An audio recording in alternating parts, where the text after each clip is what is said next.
Alors, si l'on part de l'association du cheval à l'ougue, et donc au tricelle, que l'on trouve par exemple sur les monnaies, vous avez quantité d'associations du cheval au tricelle, mis à part le fait que, comme je vous avais dit, les pièces de l'équipement équestre sont très souvent ornées du tricelle.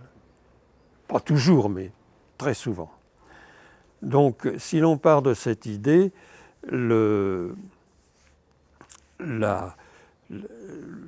présence du tricelle confirme, si j'ose dire, le rôle de l'ougue, parce que c'est son rôle dans la course journalière du soleil, c'est-à-dire du lever au coucher en passant par le zénith.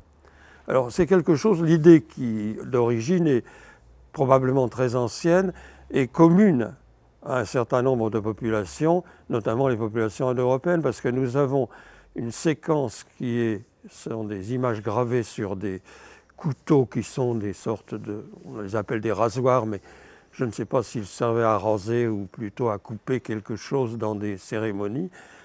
C'est de la zone scandinave.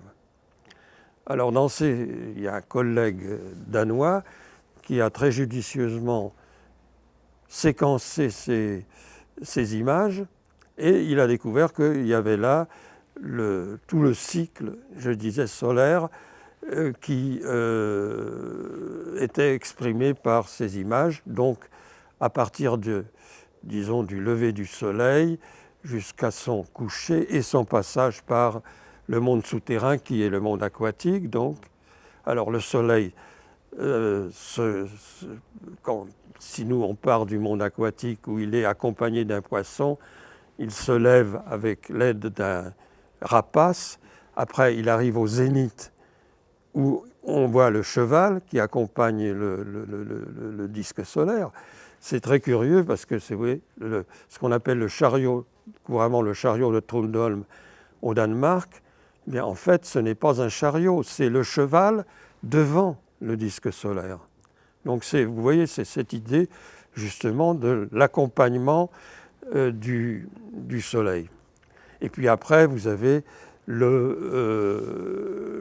coucher où l'animal, où le soleil est accompagné d'une sorte de dragon. Donc vous voyez, il y a là quelque chose qui est très dynamique et qui souligne ce rôle dynamique. Donc quand vous avez sur le revers d'une monnaie un cheval accompagné d'un triskel, c'est l'avatar de l'ougue avec le symbole qui caractérise, disons, son action.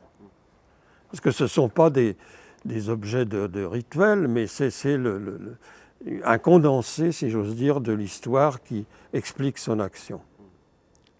Alors, c'est pour ça aussi qu'un certain nombre de représentations du cheval sur le revers, notamment des monnaies gauloises, mais pas seulement des monnaies gauloises, il y a aussi des monnaies d'Europe centrale qui présentent cette particularité. Vous avez un cheval qui a une tête humaine. C'est ce qu'on appelle le cheval androcéphale, mais ce n'est pas une dérivation du centaure grec, c'est une invention purement celtique qui exprime justement cette double nature du personnage représenté par cette image.